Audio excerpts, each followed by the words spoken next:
What is going on, everybody? In today's video, we are going to be breaking down my most drafted players in the early rounds currently in 2024 fantasy football draft. So these are players going anywhere between rounds 1 and 3. I'm going to be going over why I have high exposure to them. I'll be going over my exact exposure in Underdog Fantasy to these players, and just overall why I think they are some of the best players to target in the early rounds going into the 2024 fantasy football season. If you guys are new to the channel, this is all we do here all year long: free fantasy football content, redraft, dynasty, and best ball. If you guys are into that, be sure to hit that subscribe button on the way in. Other than that, if you have any fantasy football questions, drop them down below.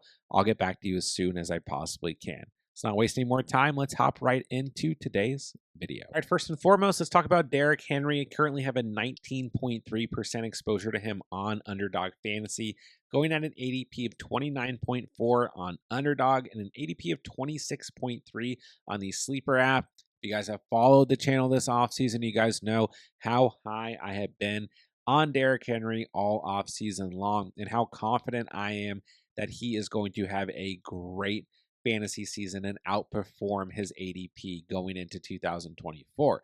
Now, earlier in the offseason, Derrick Henry was going as late as the end of the third round in drafts.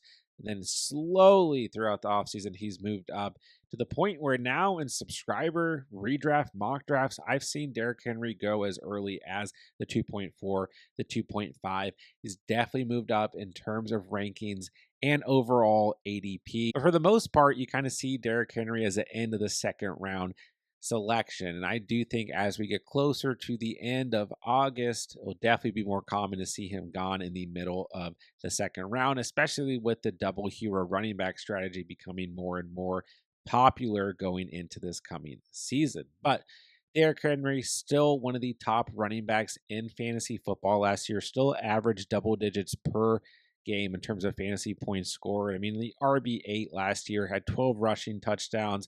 In the Ravens offense now, they're going to be in the red zone way more than the Titans were last year. Gus Edwards, 13 rushing touchdowns in this offense last year. Derrick Henry, as long as he's healthy, is a lock for double-digit touchdowns this year. He is going to have a great fantasy season. Love where his ADP has been throughout the offseason. I've drafted a ton of him for that reason. All right, next up, I got Nico Collins, who I have a 16.9% exposure to on Underdog, going at an ADP of 17.6 on Underdog, but a little bit further back on the Sleeper app at an ADP of 29.7. Nico Collins, for me, has been a player in more wide receiver aggressive drafts like you see on Underdog, as well as in PPR mock drafts, in terms of redraft mock drafts going at the beginning of the third, sometimes end of the second round, has just been a player that when he's there, whether it's earlier in the second round on Underdog or closer to the beginning of the third or end of the second round on Sleeper, that I just find myself drafting when he's available. I just feel like he's going to be very consistent this year. 17.4 fantasy points per game scored last year. I really won't be surprised, even with Diggs added to this offense in the offseason and Joe Mixon added at running back, who's going to theoretically take some touchdowns away from the wide receiver position in this offense. And even with Tank Dell still looking like CJ Stroud's maybe favorite target in this offense, I just think Nico Collins is going to be very consistent within this offense and have a very good fantasy season. And I won't be surprised if he can reach close to 17 fantasy points per game again in 2024. So he's just been one of my guys throughout the offseason. Was a wide receiver 12 in full PPR last year. 8 touchdowns, nearly 1,300 receiving yards. And some people will bring up, well, Tank Dell was hurt part of last year, and Collins had to step up, right? And when Dell wasn't as healthy or healthy in general, then Collins didn't always have those more consistent games like we saw towards the end of the season, and that's all fair. But I'm still going to kind of look at things and say when Dell's on the field, Diggs is on the field, still got a good tight end in Dalton Schultz, going to have a good run game here. I think all these things are going to open up the Texans' offense, and the vocal point at wide receiver, the security blanket at wide receiver is going to be Nico Collins. So whenever he's available, I've been smashing the draft button on him. I have a lot of confidence in him at his current ADP going into 2024. All right, next up, another running back that you guys have heard me talk about all off season long. Another running back that you guys heard me talk about all last offseason as well. That's Isaiah Pacheco. The Chiefs currently have an exposure of 16.9% of him on Underdog, currently going at an ADP of 37.7 on Underdog and an ADP of 31.9 on the Sleeper app. Currently in mock drafts, though, we are definitely seeing Pacheco's ADP rise, and even in Underdog drafts, we're also seeing his ADP rise. I've seen him go as early as the 2.6, 2.5 currently in subscriber mock drafts. This is just a name that people are looking at things, looking at this Chiefs offense, saying this could be the best offense in the league this year. They're going to have a ton of success, even with Hollywood Brown now slated to miss some time. This offense is going to be special this year with all the firepower that they have in the receiving and passing game. And Pacheco is going to be at the vocal point there when this team is in the red zone. He can easily top what he did in terms of rushing touchdowns last year. He had 7 total. I think he could hit double-digit rushing touchdowns. And this is also a player who gets a lot of work. I mean, this was a surprising part about Pacheco last year is he got a lot of work in the passing game. 49 total targets, 44 total receptions.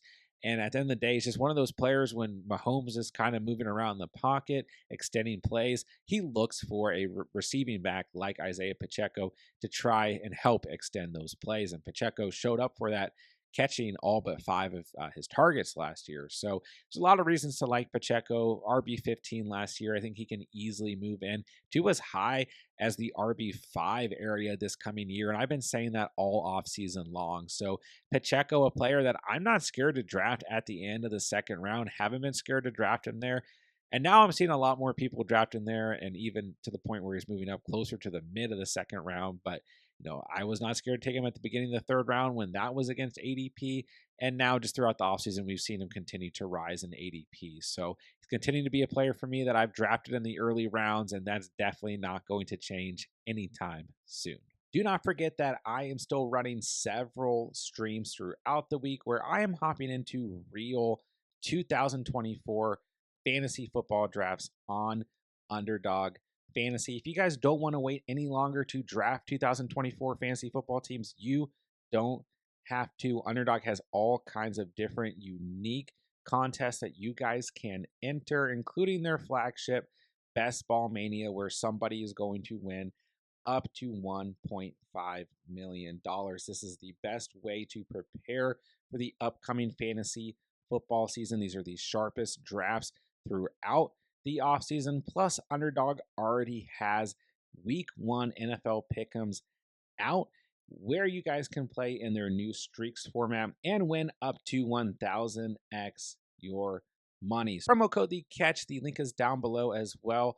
Get you a first time 50% deposit match up to $250 plus a mystery pick'em that you guys can use towards that streaks up to 1,000x your money. Promo code the catch. Don't forget, when you sign up, we'll get you that first time 50% deposit match on Underdog Fantasy. All right, next up, we've got DJ Moore of the Chicago Bears. I currently have a 15.7 total exposure to DJ Moore on Underdog. He's at an ADP of 30.5 on Underdog, an ADP of 35.1 on the Sleeper app. And this is another player kind of similar to the Nico Collins situation, right? Where we know DJ Moore is a wide receiver 1 on the Bears, but they went out and drafted Rome Odunze. They added Keenan Allen, who had a great fantasy season last year in the offseason. Still got a good receiving tight end in Cole Kmet. Then they added DeAndre Swift, who is a running back who will probably catch some footballs this year. And on top of that, now we are going from Justin Fields at quarterback, who had a great chemistry with DJ Moore, regardless of how you feel about Justin Fields, to Caleb Williams. Maybe that brings some change in total volume for DJ Moore at the end of the day. Time will tell.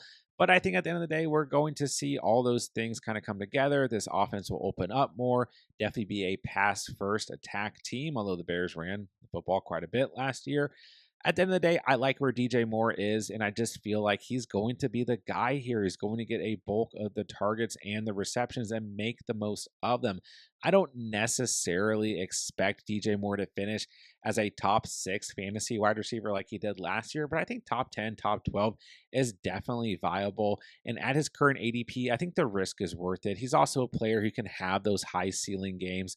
We saw that last year. Even if you have to go back to week 5 against Washington, when he's playing these weaker defenses, he can definitely show up and have those high ceiling performances. So I think at his ADP, just when I see him there, I'm drafting him as a wide receiver 2, wide receiver 3, depending on my build. I really like DJ Moore. I think he could definitely outperform his current ADP. So when he's been available, I've definitely been selecting plenty of him. All right, next up, we've got Saquon Barkley, who I currently have an exposure of 15.7% of.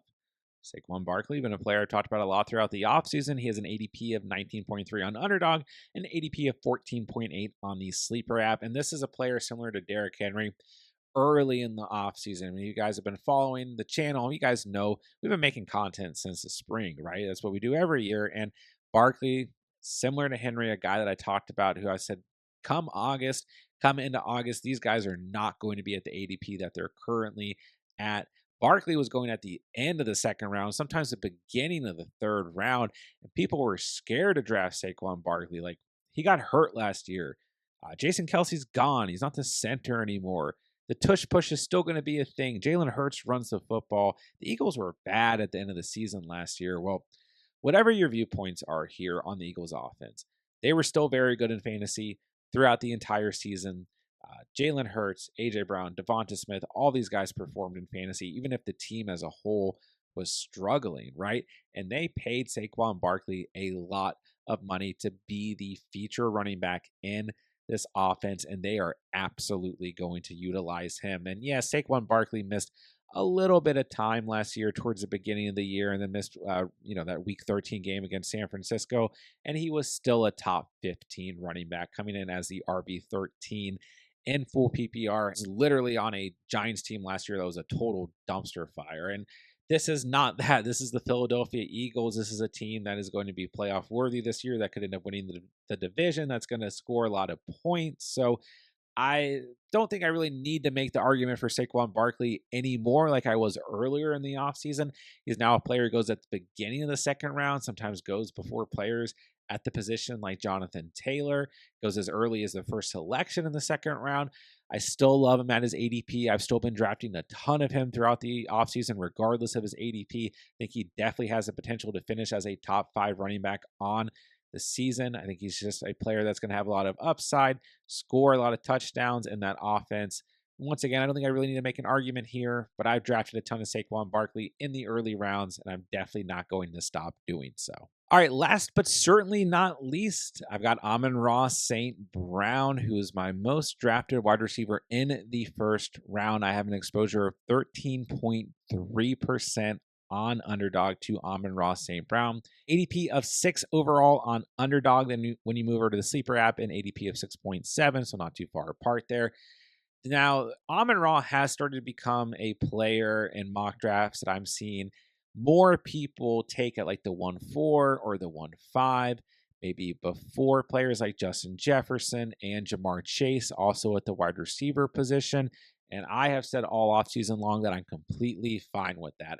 I probably still have C-Mac, Tyreek Hill, and CeeDee Lamb all ahead of Amon-Ra St. Brown, but I think he has the potential to finish as a number 1 wide receiver overall in 2024 fantasy football. This was a player last offseason that I was begging you guys to draft in the first round ahead of other players, and he ended up finishing as one of the best wide receivers in fantasy football as a wide receiver 3.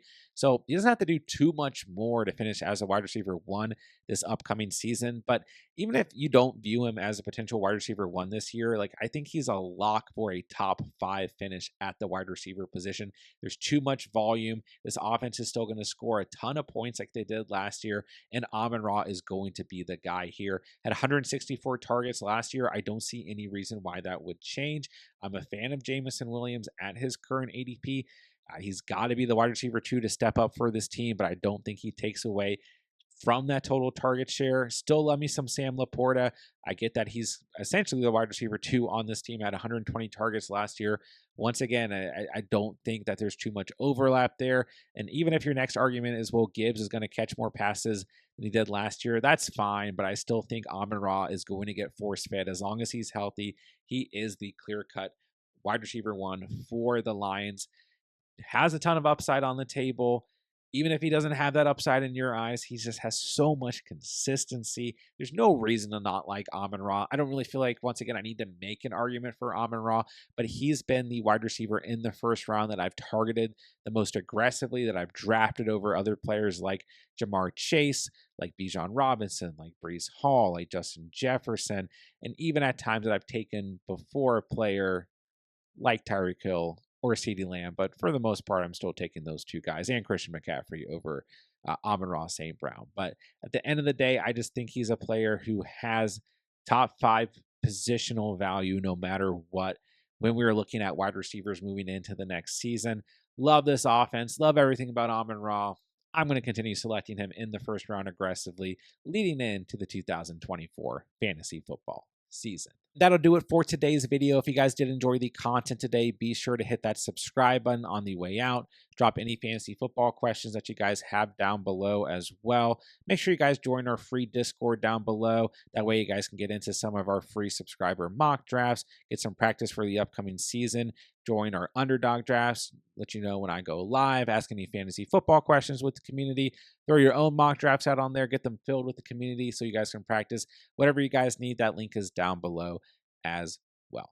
And with that, I will say thank you guys so much for watching and or listening. And remember, you saw it here on The Catch.